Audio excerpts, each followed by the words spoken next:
Good morning all of you. आज हम लोग यूनिट 4 के ट्रूथ एंड वैलिडिटी को देखते हैं, यानी सत्यता एवं वैधता। ठीक है, तो सबसे पहले हम लोग ये जानें कि सत्यता किसे कहते हैं और वैधता क्या है। ठीक है, सत्यता और वैधता पहले क्या है। तो किसी चीज़ में सत्यता या वैधता का सवाल किस चीज़ में उठेगा? सत्यता का सवाल उठेगा किसी भी तर्क वाक्य में, और वैधता का सवाल उठेगा किसी भी युक्ति में। तर्क वाक्य हो गया प्रपोजिशन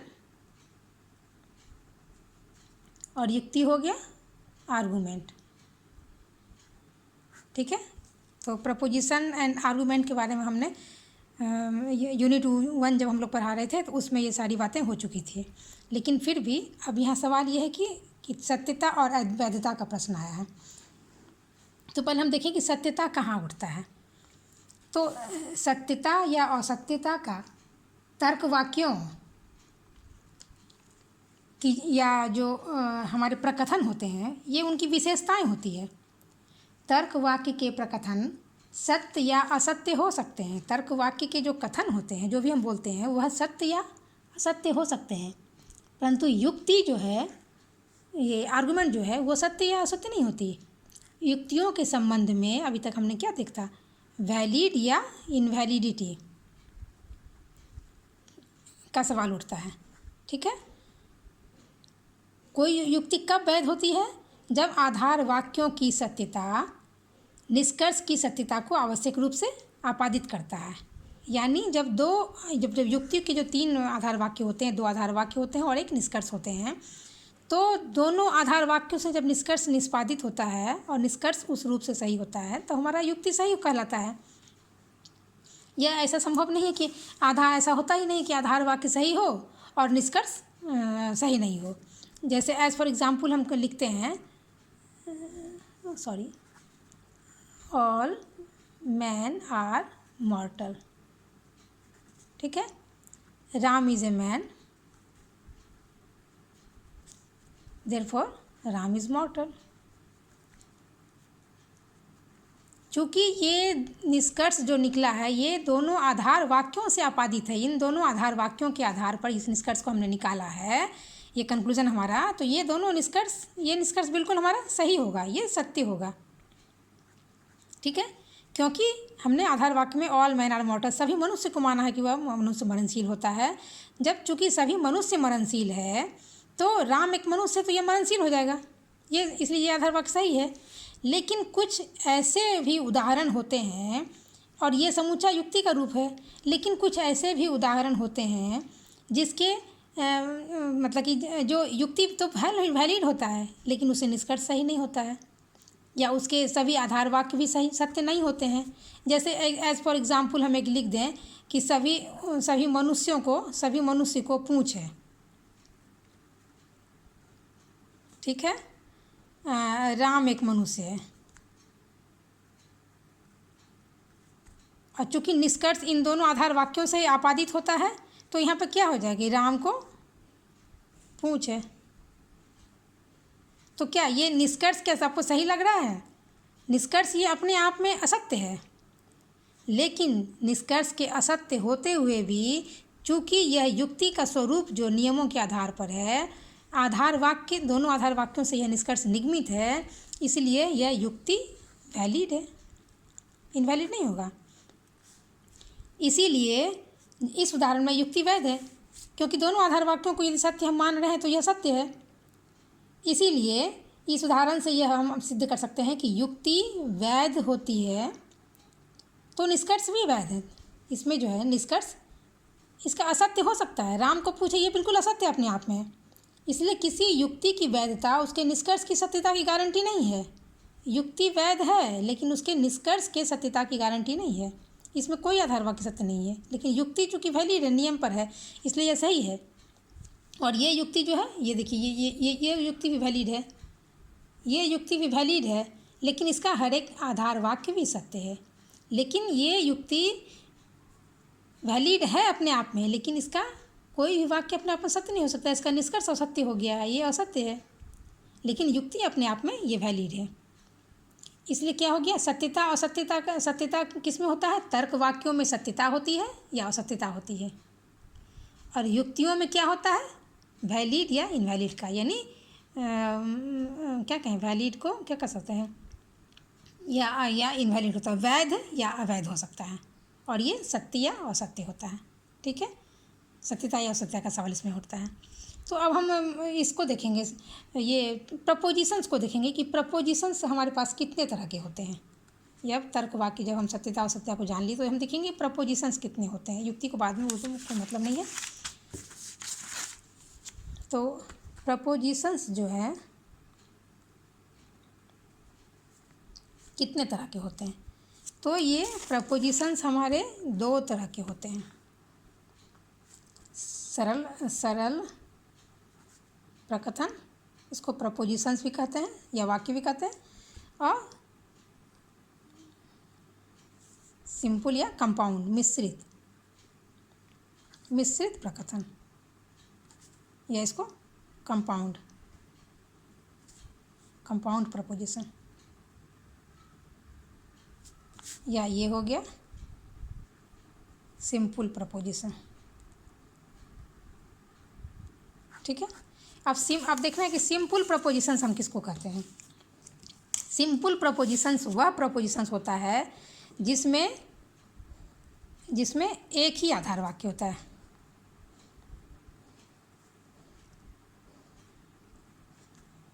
जैसे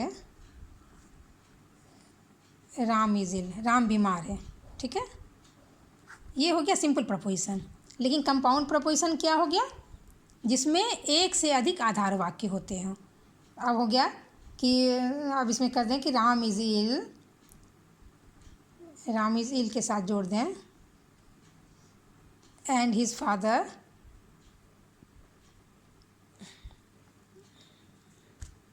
गॉन टू द डॉक्टर। ठीक है, ये क्या हो गया, राम इज इल एक वाक्य हो गया, और गॉन टू द डॉक्टर ये दूसरा वाक्य हो गया। दो वाक्य, यानी एक से अधिक जहाँ आधार वाक्य हो गया वो मिश्रित प्रकथन हो गया, और जहाँ सिंपल प्रपोजिशन क्या हो गया, एक ही जहाँ प्रपोजिशन हो। ठीक है, तो सिंपल प्रपोजिशन तो आसान ही है। अब ये मिश्रित प्रपोजिशन जो होता है ये भी दो प्रकार का होता है। एक होता है truth functional,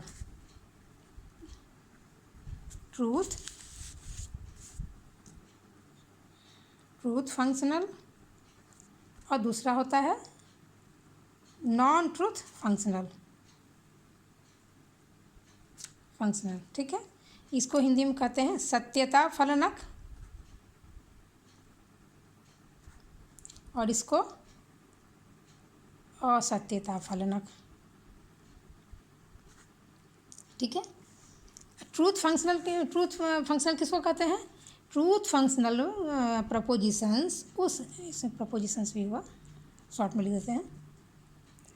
truth functional preposition यानी सत्यता फलनक प्रपोजिशन, उस प्रपोजिशन को कहते हैं जिसका ट्रूथ वैल्यू, जिस प्रपोजिशन का ट्रूथ वैल्यू उसके कंस्टिट्यूएंट पार्ट पर ही निर्भर करता है।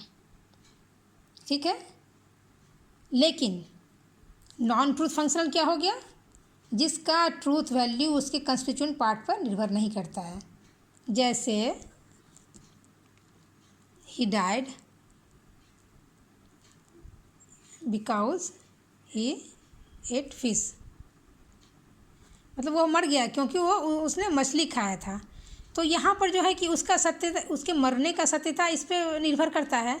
तो हो सकता है कि यह संदेह युक्त भी हो जाए कि उसकी मौत किसी बीमारी के कारण हो सकता है, ऐसा नहीं हो कि उसने मछली खाया हो तो मर गया हो।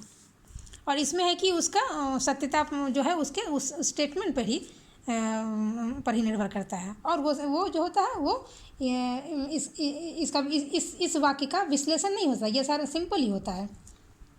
ठीक है, अब आइए कि सत्यता फलनक वाक्य कितने तरह के होते हैं, हम लोग उसको देखेंगे कि सत्यता फलनक जो प्रपोजिशंस जो होते हैं वो कितने तरह के होते हैं। तो सत्यता फलनक प्रपोजिशंस 4 प्रकार के होते हैं। एक होता है कंजंक्शन, इसको कहते हैं हिंदी में संयोजन। दूसरा होता है डिसजंक्शन, इसको कहते हैं वियोजन। तीसरा होता है इम्प्लीकेशन, इसको कहते हैं आपातिक। चौथा होता है निगेशन, जिसको कहते हैं निषेधात्मक। और एक पांच प्रकार के हो गए। एक होता है इक्विवेलेंस, इक्विवेलेंस इसको कहते हैं समतुल्यता। ठीक है, अब अब जो ये सब जो हुआ, इसका एक सिम्बॉल्स भी होता है। ये इस वाक्य का सिम्बॉल्स SYMBOLS सिम्बॉल्स भी होता है। इस वाक्य को हम पहचानेंगे कैसे? संयोजन का जो होता है चिन्ह होता है वो डॉट, इसको कहते हैं डॉट। ठीक है, इसको ऐसे पढ़िए डॉट, ये इसका चिन्ह हो गया डॉट। ठीक है, और इसके साथ एंड से भी जुड़ा होता है। तो ये वाक्य क्या होता है? संयोजन को संबंधित करता है। डॉट और एंड ये दोनों इसका चिन्ह होता है, पहचानने का चिन्ह होता है। अब डिसजंक्शन वियोजन जो है वो क्या होता है? इसको वेल से, इसको कहते हैं वेल लिखिए चिन्ह वेल। ये वाक्य क्या होता है? आइदर और से जुड़ा होता है। आइदर और, ये आइदर और से ये वाक्य जुड़ा होगा तो समझिए कि ये वाक्य क्या हो गया? डिसजंक्शन वाक्य है ना। आइदर ही इज़ डेड और अलाइव, इस तरह से कोई वाक्य होगा तो उसको कहते हैं वेल वाक्य। अब ये आपातिक मतलब क्या है? इम्प्लीकेशन मतलब ये होता है इफ़ देन। इसका इस तरह से इसका चिन्ह होता है। इसको इफ़ देन, इसको कहते हैं इम्प्लाइज, या इसको हॉर्सू भी कहते हैं। तो इम्प्लाइज को आप लोग याद रखिए। ठीक है, इसको इफ़ और देन से कोई वाक्य जुड़ा होता है। जैसे एग्जाम्पल से if it is rain the land is wet, बारिश होगी तो क्या होगा? ज़मीन गीला हो जाएगा, भीग जाएगा। और निषेधात्मक वाक्य जो होता है वो क्या होता है? वो निगेशन, उसको पहचानने के चिन्ह होता है निगेशन लगा हो उस वाक्य के आगे, निगेशन इसको कहते हैं। या इसको नॉट, इसको पहचानने का तरीका होता है या तो निगेशन वाक्य में नॉट लगा होगा या नॉट इन द केस, और इसको बोलते हैं निगेशन ही बोलते हैं इसको, निगेशन। अच्छा, असमतुल्यता जो हो गया बराबर का, इक्विवेलेंस, इसका चिन्ह क्या होता है? ये इक्विवेलेंस, इसमें 3 डॉट रहता है। इसको हम इक्विवेलेंस के नाम से जानते हैं। इसको इक्विवेलेंस ही बोलते हैं। तो ये तीन तरह का हो गया। अब इस सबों को एक ट्रूथ टेबल से जानने की ज़रूरत है। इन सबों का एक को समझने की ज़रूरत है कि कंजंक्शन वाक्य किसे कहते हैं। डॉट का चिन्ह, सबों का एक अलग अलग नियम है कि डॉट का क्या नियम है, वेल का क्या नियम है, इम्प्लाइज का क्या नियम है, निगेशन का क्या नियम है और इम्प्लीकेशन का क्या नियम है। ठीक है, इसको कहते हैं इम्प्लीकेशन, इम्प्लीकेशन नहीं, इम्प्लाइज तो ये हो गया, ये इक्विवेलेंट ही होता है, ये इक्विवेलेंट ही है। इम्प्लीकेशन ये हुआ, ये चिन्ह हो गया इम्प्लाइज। तो हर एक का एक अलग अलग नियम होता है जिसको एक ट्रूथ टेबल के माध्यम से समझने की ज़रूरत होती है। तो अभी तक तो आप लोगों को इतना समझना ज़्यादा इम्पॉर्टेंट है कि ये, और सिम्बॉलिक लॉजिक में नॉन ट्रूथ फंक्शन से कोई मतलब नहीं है। ये ट्रूथ फंक्शनल वाक्य ही समूचा काम करेगा। तो ये ट्रूथ फंक्शनल यानी सत्यता फलनक तर्क वाक्य जो हो गया वो कितने प्रकार का हो गया? तो ये 5 प्रकार का हो गया। पहला हो गया कंजंक्शन जिसको कहते हैं संयोजन, दूसरा हो गया डिसजंक्शन जिसको कहते हैं वियोजन, तीसरा हो गया इम्प्लीकेशन जिसको कहते हैं आपातिक, चौथा हो गया निगेशन जिसे कहते हैं निषेधात्मक, पांचवा हो गया इक्विवेलेंस जिसको कहते हैं समतुल्यता। अब इन पांचों के के सिम्बॉल्स होते हैं, यानी इस वाक्य को सिम्बॉल्स के द्वारा पहचान सकते हैं। संयोजन का क्या चिन्ह होता है, या तो डॉट से जुड़ा होगा या एंड लगा होगा। एंड लगा होगा तो उसको भी डॉट में बदल सकते हैं आगे जब नियम पढ़ेंगे। और जब वेल वाक्य जो होगा, वेल ये चिन्ह हो गया, ये सिम्बॉल्स हो गया। सिम्बॉल्स किसके जगह पर इस्तेमाल करेंगे, जब आइदर और से कोई वाक्य जब शुरू होगा तो उसको हम वेल के चिन्ह से जोड़ के आइदर और को हटा सकते हैं। ठीक है। इसी तरह इम्प्लाइज़ को कौन सा वाक्य होगा, उसको पहचानने का तरीका होगा, उसमें इफ़ देन लगा होगा, इफ़ और आगे जाके देन लगा होगा, उसको इम्प्लाइज़ कहते हैं। ठीक है। और इसका निगेशन, ये निगेश का चिन्ह, नॉट का चिन्ह होगा, या फिर नॉट इन द केस लिखा हुआ होगा, उसको उस वाक्य को हम इस डॉट, इस प्रतीक के माध्यम से, सिम्बॉल्स के माध्यम से उसको हम बदल देंगे। और ये समतुल्यता वाला जो वाक्य होगा उसको हम उसके जगह पर हम इम्प्लाइज़, ये बराबर का चिन्ह होता है ना, ये इसे समतुल्यता मतलब इधर उधर दोनों बराबर। तो इन पांचों को हम ट्रूथ टेबल के हिसाब से, ट्रूथ टेबल के माध्यम से इसको हम समझेंगे, और उस नियम को पहले याद कर रख लेना पड़ेगा, तब जाके आगे हमारा सब कुछ और ही बनेगा। ठीक है। तो आज यहीं तक अब हम रहने दीजिए, कल दूसरा आगे बढ़ेंगे। लेकिन इन पांचों ट्रूथ फंक्शनल वाक्यों को ध्यान याद रखना है कि किसे हम डॉट कहते हैं, कंजक्शन को क्या कहते हैं, का सिम्बॉल्स क्या होता है, या कनेक्टिव्स क्या होता है।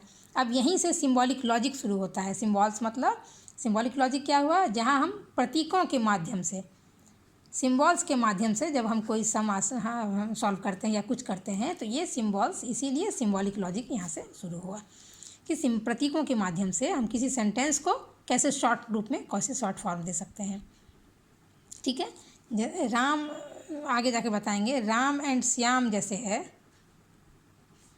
और राम को हम ए मान लें, इसको श्याम को हम बी मान लें, तो ए और एंड कुछ का चिन्ह हम यहाँ जान रहे हैं कि डॉट है, ए डॉट बी लिख देंगे, ये शॉर्ट हो गया। तो यही आगे जाके पूरा हमारा बनेगा। तो पांचों ये वाक्य को याद रखिए, इस सिम्बॉल्स को याद रखें, और उसके बाद आगे जाके हम ट्रूथ टेबल के माध्यम से सब बताएंगे आपको, फिर उसको आप कैसे बनेगा, फिर उसको आपको पूरी अच्छी तरह से ध्यान रखना है। तो आज के लिए बस इतना ही, इसको बस याद रख लें, फिर हम कल दूसरे क्लास में होंगे।